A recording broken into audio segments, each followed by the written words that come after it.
Hi, this is Terry. We are so excited to be producing and releasing new episodes again starting next week. As you know, we've been spending the month of October concentrating on fundraising so we can continue to produce these podcasts. If you would like to make a tax-deductible contribution to Giving Voice to Depression, you can do that on our Facebook page or our website, givingvoicetodepression.com, and look for the donate button. But for today, we're going to listen to a rebroadcast of one of our favorite episodes. And this is Liz giving voice to depression.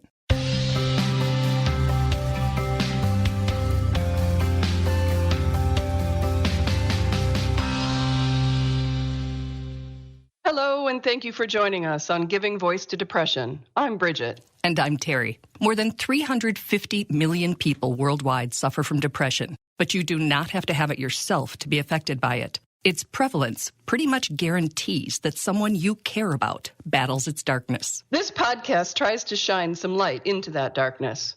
We're not experts, and we're not therapists. We're sisters and best friends who live with depression and who are committed to encouraging healthy, healing conversations about mental illness. Hi, Terry. Hi, Bridget. Today we're going to talk to a really wonderful woman named Liz, and we're going to hear her story and kind of how her experience of depression morphed from one type into another type, and how that learning has allowed her to help so many other people. Well, that's a great way to put it. That's absolutely true. And it's important that we acknowledge that spectrum that people, like with any other illness, can experience it, what we could put in quotes as mildly, and it can be managed. Doesn't feel mild when you're in it, but can be managed with medications and with therapy and whatnot. And then there are people at the other end who just never seem to come out of it and who seem unresponsive to pretty much every treatment. We have talked to people who have attempted suicide who are suicidal, and this is sort of that people who are living with it versus battling or struggling with it. Which in no way necessarily reflects the effort put into trying to find a solution. I mean, some people have truly tried everything, and it's not working for them. There are some new technologies coming out, and maybe that's their answer. I look forward to exploring those and sharing what I learn. Absolutely. And let's hear Liz giving her voice to depression. 58-year-old Liz describes the depressions she's experienced as two distinctly different beasts. There are times when I've had episodes of depression that have been caused by deaths in the family and so on, and those always had sort of a life expectancy. They had a beginning and an end. Liz describes those as grief and PTSD-fueled depressions that eventually she could get out of. These were very traumatic things, and those depressions were feeling this pain of the loss. I mean, it's a physical thing as much as anything. And then as time went on, that depression started to lift. And it was gradual. It wasn't like one day, snap, I'm feeling so much better. You know what? Now that I know what the hell it is, I'm okay with it. Yeah, I really am. But she was not okay with the other variety. I had the pull yourself up by your bootstraps depression, and I also had the chemical imbalance, which I could do. I could pull myself up forever, and I'd never get above water. If these wires weren't going to reconnect, I couldn't make them reconnect unless something was able to do that. The something that worked for Liz was a combination of months of talk therapy, which she very willingly pursued, and meds, which took a while to get right, as is often the case. We don't have to suffer in silence. I've always been the person, I want to get better, and I'm willing to do all the hard work, whatever that involves. And I would not be where I am today if I had not done that hard work. It wasn't just going on antidepressants. I mean, I had to do talk therapy, but I could sit in talk therapy for 20 years, and if that depression never got touched.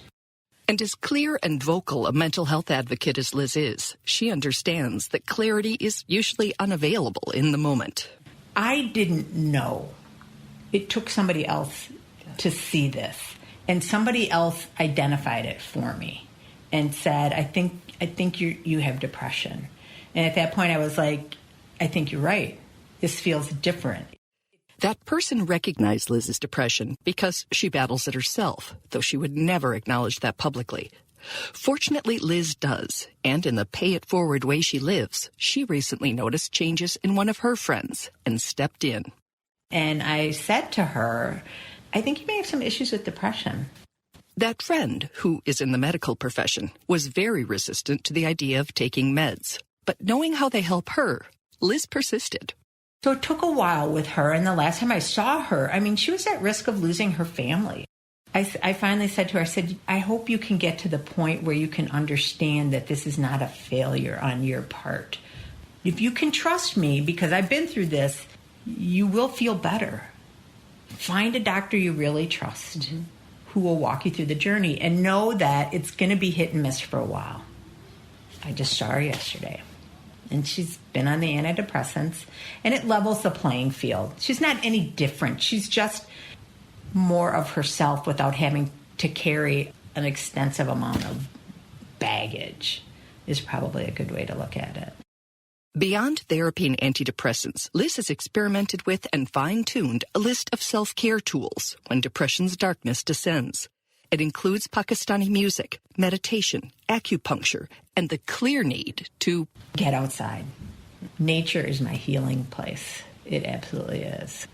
You have discovered or worked to find so many things you can do for yourself to help. You know, what are the things that somebody outside can do to support you or to help you when you're in a dark place?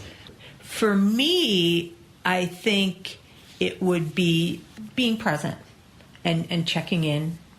And this is just fantasy. Have someone come say, let me just come and clean your house.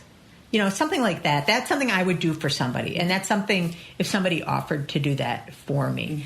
But when you say check in, do you really just mean a call? If I asked how you are and you said, not great. And I said, you know what? I got a DVD. Do you want to watch a movie? Yes. Yes. Those kinds of things. But that don't require us to sit and say, what's going on? It's not a therapy session. It's meeting somebody where they are and just sitting with them and being present. And I think that's really important. Just sitting with people, just to be there and not have any expectations in any way, shape, or form. And listen. And listening, I think, I'm going to put that at the top of the list. I would need people to hear me and listen. If you felt like talking. If I felt like talking. Talking, sharing our experiences, pulling the curtain back, acknowledging that when it comes to depression, we're often keeping secret the very same condition people we know are keeping from us. And that's my story, and that's how I am. The more we talk about it, we take it out of the dark. It's dark enough. We can bring it out into the light. And I think probably one of the biggest gifts is that people who will hear this will understand that they are not alone and that there is help out there, and it's hard and it's dark, but it's not like that forever, at least not my experience of that. It's not a failure on your part, and you're not alone. That's intensely helpful messages. Yes. And, the idea I hear over and over, and have experienced personally, that idea that other people sort of don't reach out, don't sit with us, don't listen to us. That being unmet is part of the pain of it. But I do think there's another aspect to it where we can begin to hone this skill to do that for ourselves. What if we just sat with ourselves and listened to the horse shit that our brains are spewing at us, and we listened to it, and we did just sit down and not be consumed by it, or I should say not be consumed more by it, but just sit and listen to those voices myself. And then one of the great women who is on Facebook with us, Bia, she said she tells the voices to shut up and sit down. Yes. As I get older, I give myself permission to stop a lot. So when I'm cleaning, for example, and I'm not having fun anymore doing that particular project, I know I'll get back to it. So I step away from it. And I do that now with my mind. I hear myself going, I actually make up things that aren't even real that I imagine somebody's thinking or saying. I have no idea what they're thinking or saying. Why am I going at it in my head with them when it's not even real? Yeah. And I even say it out loud sometimes, particularly when I'm in the garden, and I just say stop, be quiet. Right. And now I recently did a medical narration, and it was for a medical condition. And one of the points that it made was, who's your support network, and who understands the medications you need to take and the treatment, and who's on your speed dial, that if it really gets bad, you can call and say, I need you to be with me. And I'm sitting here reading this, training the people who are listening to it, thinking, why aren't I doing this for depression? Why aren't I saying, who's on your speed dial? Who can you say, hey, come on over, if you can't sit with yourself like you were just describing. And I always do it myself, but I don't know that that's the best choice. And say, come on over. I don't want to talk, but I don't want to be alone either. So it seems like there are ways to set ourselves up to succeed more easily, to survive more easily, if we just plan a little bit. And we should probably say tapes instead of voices, because that has such a charge to it. Right. I wasn't implying make peace with it. I was implying kind of like look at it. The image of Wizard of Oz, pulling that curtain back, and it's just this weak little man behind the curtain. It's not an omnipotent, whatever he was, wizard or something. Yes. It's that. It's exactly that. It's like, see it for what it is. It's negative spew that isn't even reality based often. And, to just sort of call a spade and pull that curtain back, not make peace with it. I understand. Big distinction. Exactly. And I just love that, because somebody reached out to help Liz. Liz is able to take care of herself. She's able to help other people. That person's life, no doubt the people in her life are experiencing her differently. Perhaps someday she'll reach out and help. I mean, it's just that I really see it as like linking hands and making our chain bigger and bigger and bigger and longer and stronger. I love that. That's the perfect way to end. I love you. Oh, thank you. I love you too. We hope that our podcasts bring about a little more understanding or help people articulate their experience of depression a little more. And thanks to each and every person who's digging deep and finding the words and finding the courage to give voice to depression. And you can find our podcasts on our website, givingvoicetodepression.com, as well as on iTunes, where we hope you will subscribe, rate, and respectfully comment.